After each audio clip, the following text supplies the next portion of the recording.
The rain was coming down hard that Tuesday afternoon, drumming against the glass doors of Sterling Tower like 1,000 angry fingers. Inside, Michael Chen sat frozen in a leather chair, his hands trembling slightly as he clutched a worn folder containing his resume. He'd just heard the words no desperate father ever wants to hear. "We're sorry, but we don't think you're the right fit for our company."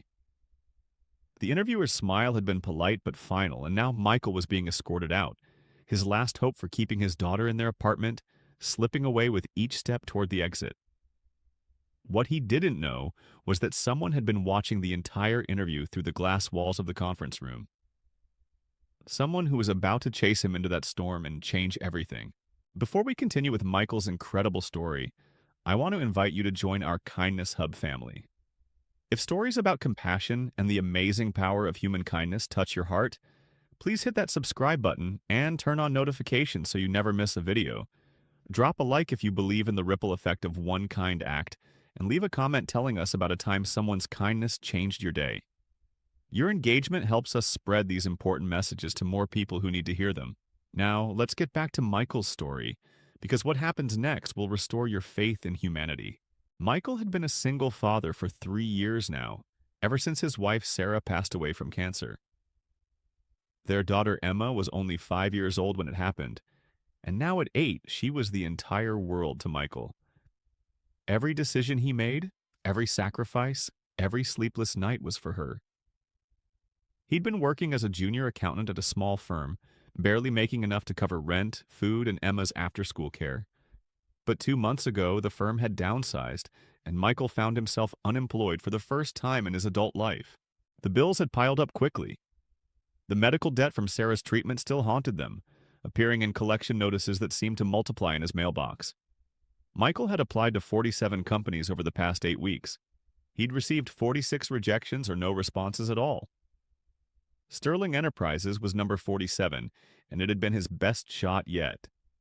The position was for a senior financial analyst, a role that would pay enough to finally get them stable, maybe even allow Emma to take those piano lessons she'd been dreaming about.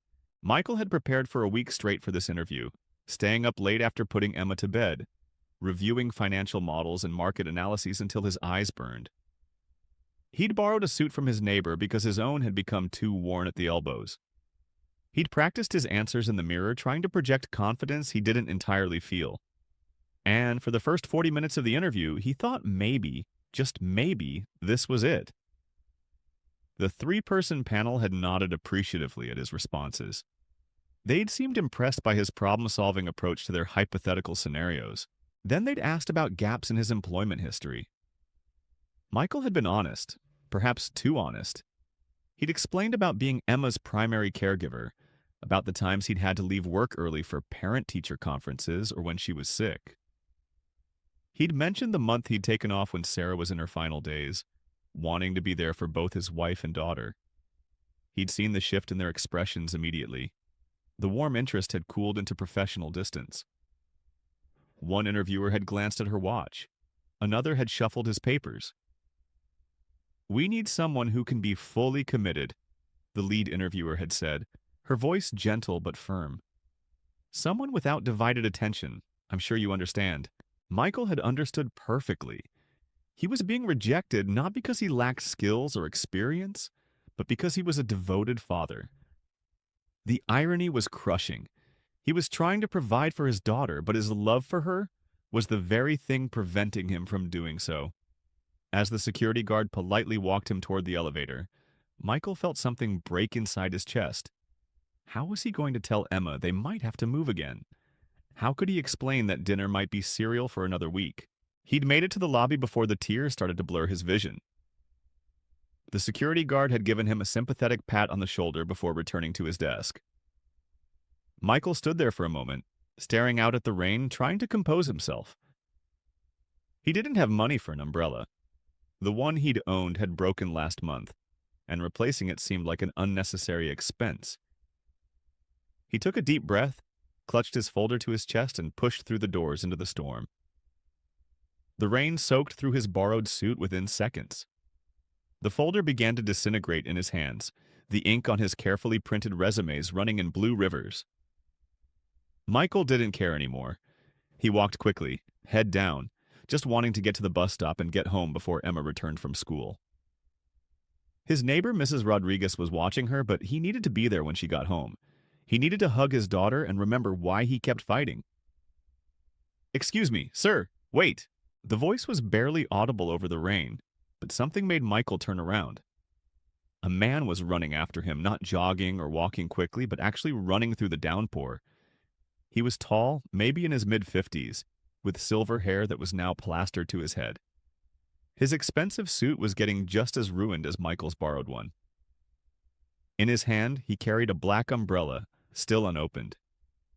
The man reached Michael, breathing hard. "Please," he said, finally popping open the umbrella and holding it over both of them. "Can we talk for just a moment?" Michael blinked water out of his eyes, confused. "I'm sorry, do I know you?" "My name is Robert Sterling," the man said, extending his free hand. "I own Sterling Enterprises." Michael felt his stomach drop. This was even worse than he'd thought. Had he done something wrong? Was he in trouble? "Mr. Sterling, I apologize if I—" "You have nothing to apologize for," Robert interrupted, his voice kind but urgent. "I need to apologize to you. I watched your interview from my office. We have glass walls throughout the building, and I happened to be walking by. I saw the whole thing, and I saw how it ended." He paused, rain dripping off the edge of the umbrella. "The way my team treated you was unacceptable, and I chased you out here to tell you that personally." Michael stood stunned, water still dripping down his face. A billionaire CEO had just run into the rain after him to apologize? It didn't make sense. Nothing about this day made sense. Robert continued, "I heard what you told them about being a single father, about taking care of your daughter. I want you to know something, Michael. May I call you Michael?" Michael nodded numbly. "I built this company from nothing 30 years ago. I worked 100-hour weeks, slept in my office, sacrificed everything for success. And you know what? I missed my own children growing up. My son was in a school play, the lead role, and I missed it for a board meeting. My daughter graduated high school, and I was in London closing a deal. My wife left me 15 years ago, and I don't blame her one bit. I chose work over family every single time."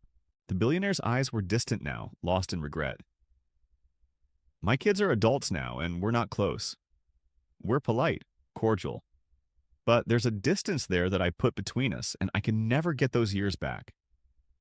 When I heard you talk about choosing your daughter, about being there for her, about taking a month to be with your dying wife, I didn't hear someone with divided attention.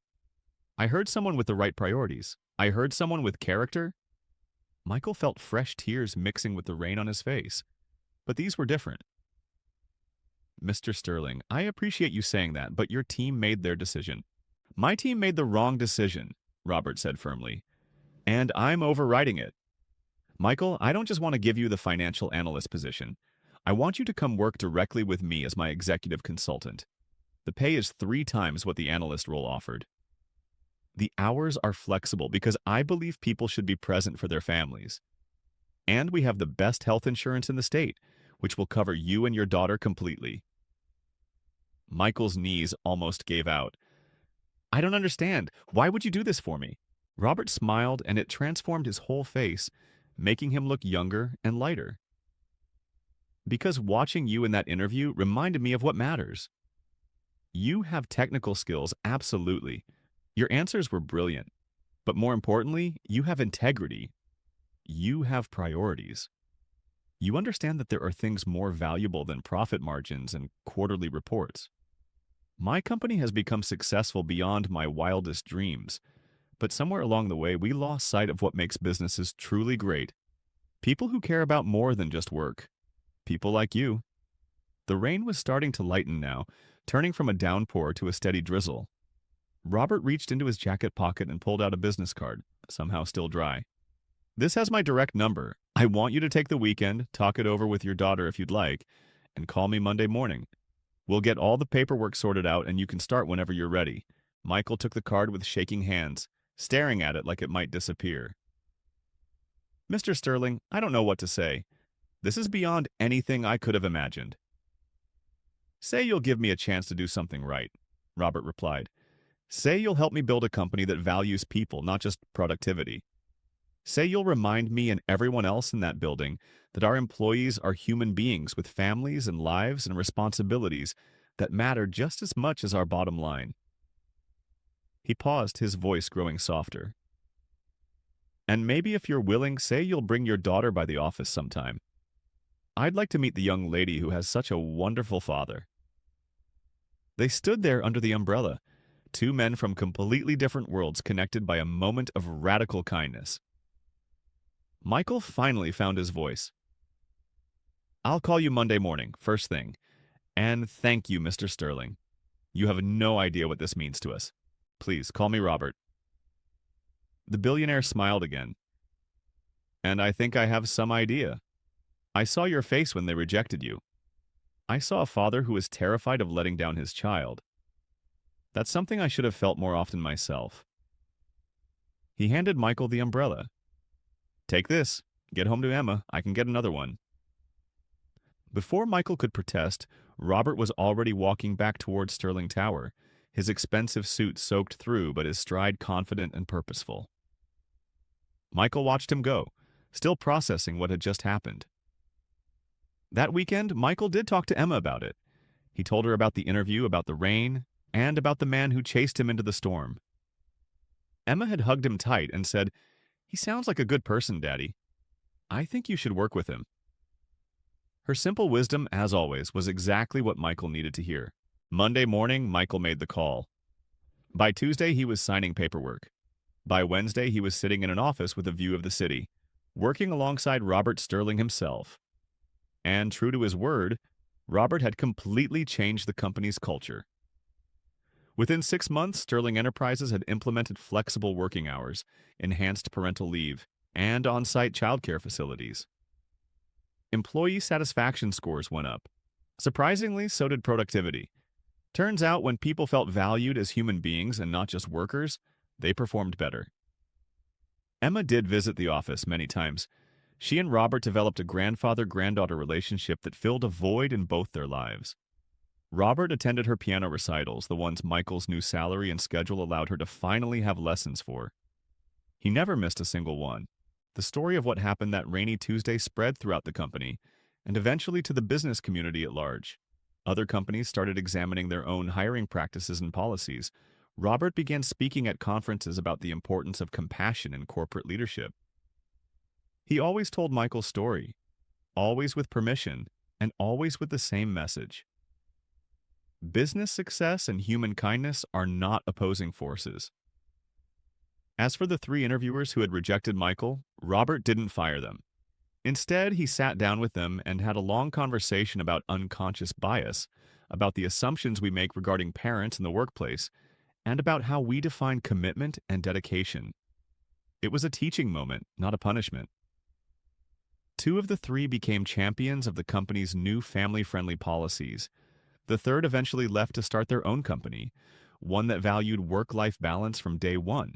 Years later, Michael would still think about that moment in the rain. How close he'd come to complete despair. How a single act of kindness from an unexpected source had transformed not just his life, but Emma's future, and in some ways an entire company's culture. He learned that kindness doesn't always come in quiet, gentle moments.